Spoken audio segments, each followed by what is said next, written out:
जी हाँ मेरे प्यारे दोस्तों, जर्नलिज्म सीखो ऐसे चैनल में आपका एक बार फिर से स्वागत है। आज बात करते हैं जर्नलिज्म की उस सबसे पॉपुलर ब्रांच की जिसे पॉलिटिकल जर्नलिज्म कहते हैं। पत्रकारिता के कई विशेषज्ञों के अनुसार आज की पत्रकारिता पर अर्थशास्त्र के बाद सबसे अधिक प्रभाव राजनीति शास्त्र का है। इसलिए आप भी एक पॉलिटिकल जर्नलिस्ट के तौर पर अपना करियर शुरू कर सकते हैं। टेलीविजन के कई चर्चित चेहरे भी इसी शाखा की देन है।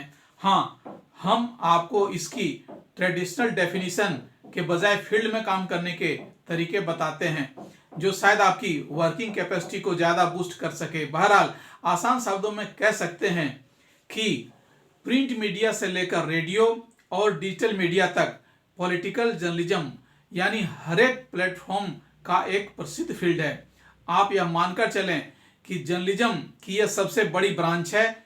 इसमें राजनीति और राजनीतिक विषयों के सारे पक्ष और विपक्ष को कवर करने का प्रावधान है। साधारण परिभाषा यह भी हो सकती है कि पॉलिटिकल जर्नलिज्म के जरिए आप राज्यों और देश विदेश की सिविल सरकारों और उनके पॉलिटिकल पावर से जुड़ी सारी घटनाक्रम को रिलेट कर अपनी स्टडी या आर्टिकल लिख सकते हैं। हालांकि यहाँ यह भी जोड़ना आवश्यक समझता हूं कि आज की डिजिटल व ऑनलाइन मीडिया में राजनीति और राजनीतिज्ञों को अपने पॉलिटिक्स, कंपेनिंग और इवेंट न्यूज के लिए यह एक बहुत बड़ा प्लेटफॉर्म प्रोवाइड कर रहा है जो ओपिनियन जर्नलिज्म को प्रभावित कर रहा है। ऐसे में आपका निरंतर प्रयास और राजनीति की नवीनतम जानकारी ही आपके काम आएगी। यानी आपको पॉलिटिकली अवेयर रहना पड़ेगा।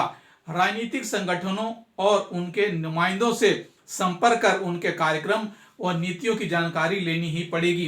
फिर पॉलिटिकल इंटरव्यूज भी करने पड़ते हैं या किसी बार किसी चैट शो का हिस्सा भी बनना पड़ता है। उस परिस्थिति में आपका संदर्भ ज्ञान बहुत जरूरी है। आप आधी अधूरी तैयारी कर किसी राजनीतिक शख्सियत का इंटरव्यू नहीं कर सकते क्योंकि कई सवाल जवाब अनएक्सपेक्टेड होते हैं। इसलिए कह सकते हैं कि पॉलिटिकल जर्नलिज्म रिलेवेंस मीडियम पर बेस्ड है। ताजा घटनाओं की जानकारी और उससे जुड़े फैक्ट्स आपके जर्नलिज्म को और भी पुख्ता करते हैं। इसलिए एक जागरूक पाठक या दर्शक की तरह ही देश दुनिया की राजनीतिक घटनाओं पर पैनी नजर रखिए ताकि सामने वाला निरुत्तर हो जाए मगर आप नहीं। आज बस इतना ही। आपसे यह गुजारिश कि हमारे इस चैनल को लाइक, शेयर और सब्सक्राइब जरूर करें ताकि जर्नलिज्म की नई नई जानकारियों के साथ आपके सामने फिर हाजिर होते रहें। धन्यवाद।